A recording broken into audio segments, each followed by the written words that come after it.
Doctor Vijay Kumar एक अनुभवी और निष्ठावान चिकित्सक थे, जिन्होंने अपनी पूरी जिंदगी चिकित्सा सेवा को समर्पित कर दी थी। उन्होंने अपनी चिकित्सा शिक्षा एक प्रतिष्ठित मेडिकल कॉलेज से पूरी की और फिर कई वर्षों तक एक बड़े अस्पताल में काम किया। लेकिन ग्रामीण इलाकों में स्वास्थ्य सेवाओं की कमी को देखते हुए उन्होंने एक छोटे से गांव में स्थित अस्पताल में मुख्य चिकित्सक के रूप में कार्य करना स्वीकार किया।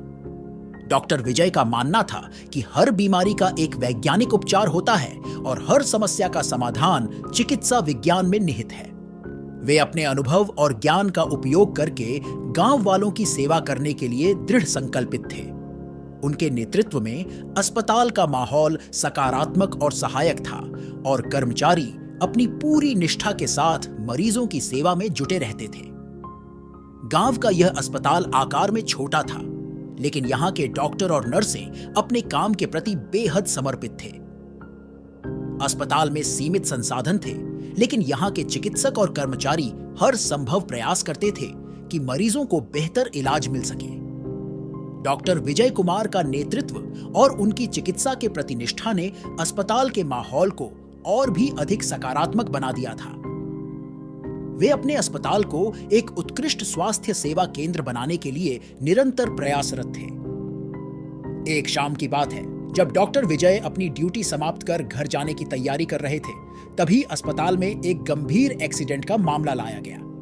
एक युवा लेडी डीहेकी, जिसकी उम्र करीब 18 साल थी, बुरी तरह घायल अवस्था में लाई गई थी। लेडी डीहेकी का नाम राधा था। उसके शरीर पर कई जगह गहरे घाव थे और वह बेहोश थी। डॉक्टर विजय ने तुरंत उसे ऑपरेशन थिएटर में ले जाने का आदेश दिया और उसकी जांच शुरू की। डॉक्टर विजय और उनकी टीम ने राधा का इलाज शुरू किया। उसके शरीर से खून बह रहा था और उसकी नब्ज बहुत धीमी थी। डॉक्टर विजय ने हर संभव प्रयास किया, लेकिन राधा की हालत बिगड़ती जा रही थी।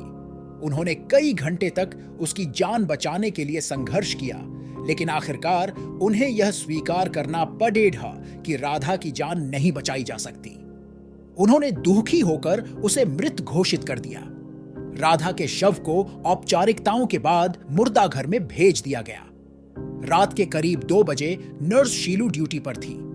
अचानक उसने सुना कि मुर्दा घर से किसी के रोने की आवाज आ रही है। पहले तो उसने ध्यान नहीं दिया, लेकिन आवाजें बढ़ती गईं और वह बेचैन हो गई। उसने अपनी हिम्मत जुटाकर मुर्दा घर का दरवाजा खोला। उसकी आंखें चौंधिया गईं जब उसने देखा कि राधा की लाश हिल रही थी और वह जोर जोर से रो रही थी। यह देखकर नर्स शीलू बहुत डर गई और तुरंत डॉक्टर विजय को बुलाया। डॉक्टर विजय ने जब देखा कि राधा जीवित है तो वह हैरान रह गए। उन्होंने तुरंत उसकी जांच की और पाया कि उसके सारे महत्वपूर्ण अंग सही काम कर रहे थे। यह किसी चमत्कार से कम नहीं था। डॉक्टर विजय ने सोचा कि शायद उन्होंने राधा की मृत्यु को लेकर गलती की थी, लेकिन यह कैसे संभव था? उन्होंने तो कई बार उसकी नब्ज और दिल की धड़कन चेक की थी। यह घटना उनके लिए पूरी तरह से अविश्वसनीय थी। जब राधा को होश आया तो उसने बताया कि उसे एक सफेद साया दिखता था जो उसे मारने की कोशिश कर रहा था। उसने यह भी कहा कि जब उसे मुर्दाघर में रखा गया था तो वह साया उसे और भी डराने लगा था, लेकिन किसी तरह वह जीवित रह गई। राधा की कहानी ने डॉक्टर विजय को और भी अधिक उलझन में डाल दिया। उन्होंने उसकी मानसिक स्थिति की जांच की और पाया कि वह बेहद डरी हुई थी। डॉक्टर विजय ने राधा की मानसिक स्थिति की जांच के बाद उसे मानसिक अस्पताल में भेजने का फैसला किया ताकि उसकी मानसिक स्थिति का सही से इलाज हो सके।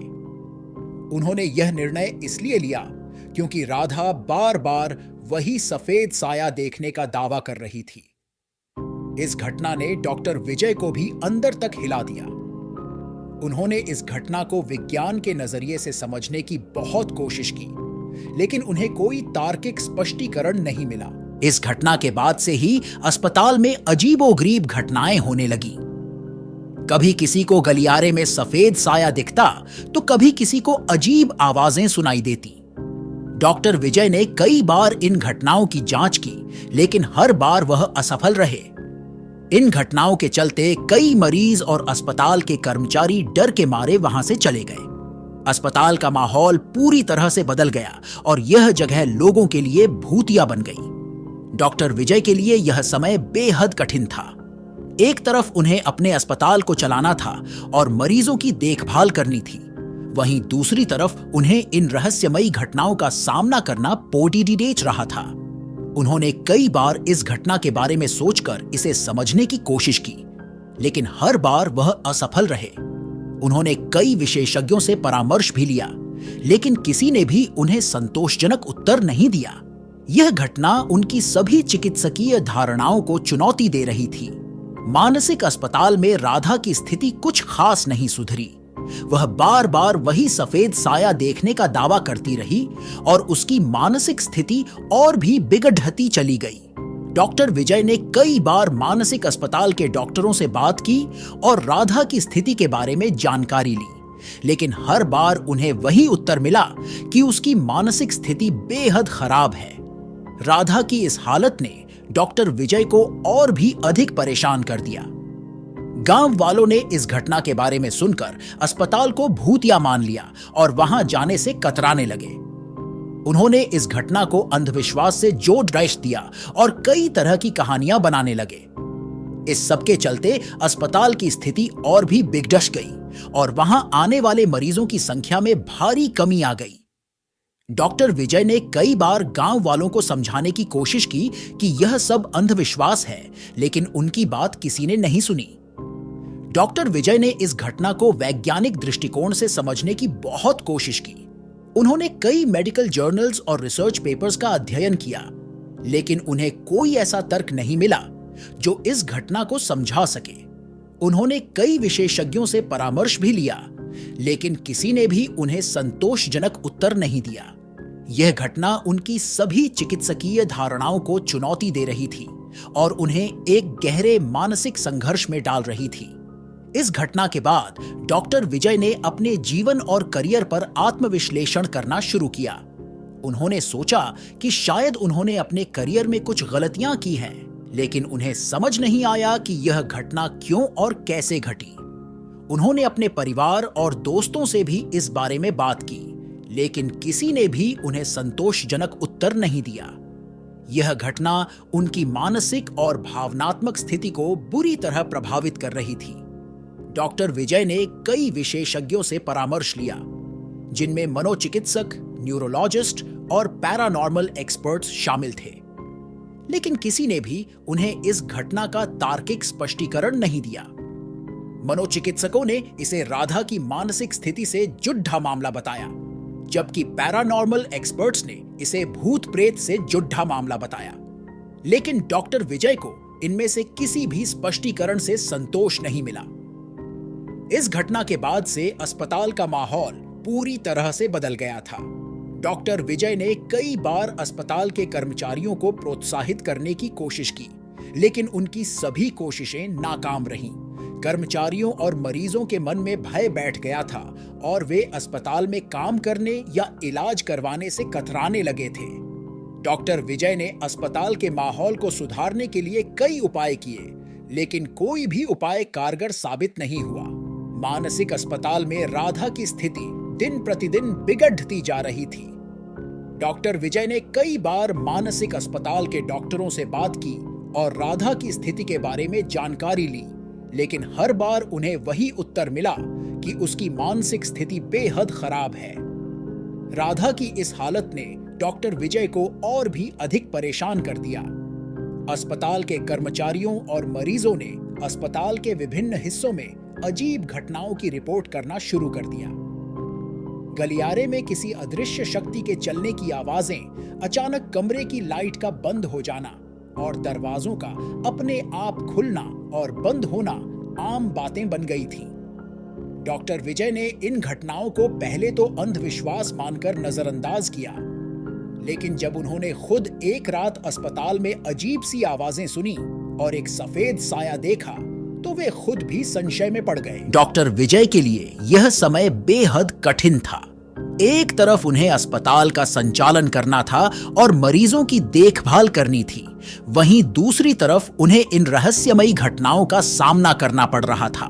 उन्होंने अपनी तर्कशीलता और वैज्ञानिक दृष्टिकोण को बनाए रखने की बहुत कोशिश की, लेकिन अस्पताल में हो रही अजीब घटनाओं ने उन्हें भी डरा दिया था। हर रात जब अस्पताल के गलियारे में सन्नाटा छा जाता, तो अजीब आवाजें और सफेद साया देखने की घटनाएं बार-बार दोहराई जाती। अस्पताल में काम करने वाले कर्मचारियों ने भी इन घटनाओं को महसूस करना शुरू कर दिया था। नर्सें और वार्ड बॉयज ने कई बार बताया कि उन्हें रात में किसी के चलने की आवाजें सुनाई देती हैं, लेकिन जब वे देखने जाते तो वहां कोई नहीं होता।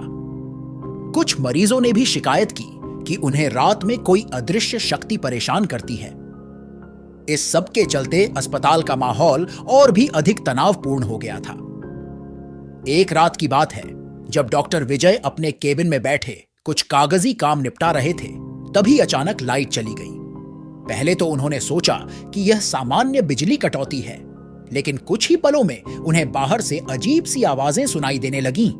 उन्होंने उठकर दरवाजा खोला और देखा कि अस्पताल के गलियारे में एक सफेद साया धीरे धीरे चल रहा था। उनका दिल तेजी से धड़कने लगा। वे हिम्मत जुटाकर उस साए की ओर बढ़े, लेकिन जैसे ही वे उसके पास पहुंचे, वह साया गायब हो गया। डॉक्टर विजय ने यह तय कर लिया था कि वे इस रहस्य का पता लगाएंगे। उन्होंने अगले कुछ दिनों तक रात में अस्पताल में ही रुकने का फैसला किया। उन्होंने कुछ नर्सों और वार्ड बॉयज को भी साथ रखा, ताकि वे इस रहस्य का समाधान कर सकें। एक रात जब वे सभी अस्पताल में गश्त लगा रहे थे, तो फिर से वही सफेद साया दिखाई दिया। डॉक्टर विजय और उनकी टीम ने उसका पीछा किया, लेकिन वह साया बार बार गायब हो जाता और फिर किसी दूसरी जगह प्रकट हो जाता। इस घटना ने सभी को और भी अधिक भयभीत कर दिया। डॉक्टर विजय ने इस रहस्यमयी घटना के समाधान के लिए विशेषज्ञों की मदद लेने का फैसला किया। उन्होंने एक मनोचिकित्सक, एक पैरानॉर्मल एक्सपर्ट और एक आध्यात्मिक गुरु को अस्पताल में बुलाया। इन विशेषज्ञों ने अस्पताल का निरीक्षण किया और अपनी अपनी राय दी। मनोचिकित्सक ने इसे सामूहिक मानसिक भ्रम बताया, जबकि पैरानॉर्मल एक्सपर्ट ने इसे आत्मा का प्रकोप माना।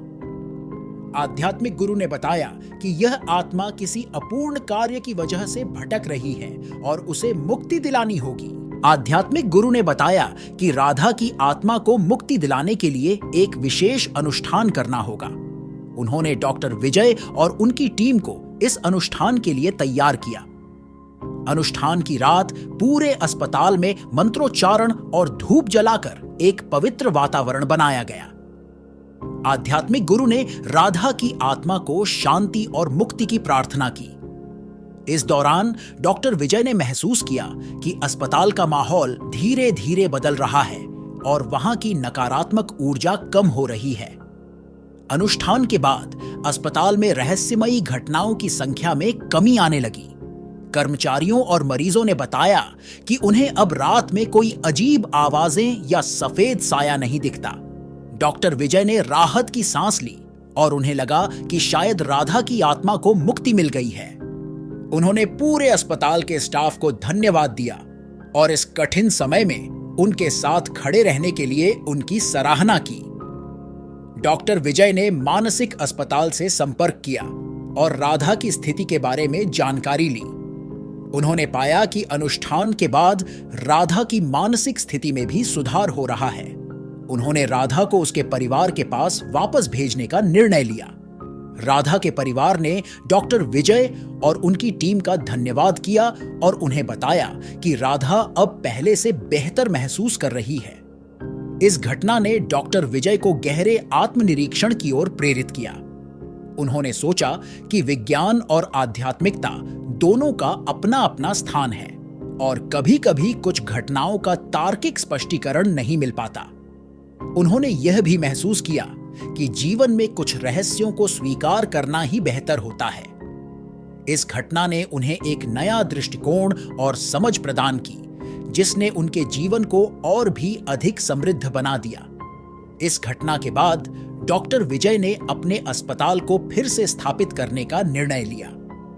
उन्होंने कर्मचारियों और मरीजों को प्रोत्साहित किया और उन्हें विश्वास दिलाया कि अब अस्पताल पूरी तरह से सुरक्षित है। धीरे धीरे अस्पताल का माहौल वापस सामान्य होने लगा और वहां आने वाले मरीजों की संख्या में भी वृद्धि हुई।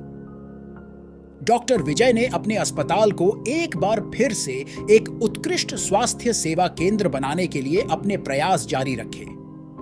डॉक्टर विजय कुमार की यह कहानी हमें यह सिखाती है कि कभी-कभी जीवन में ऐसी घटनाएं घटती हैं जिनका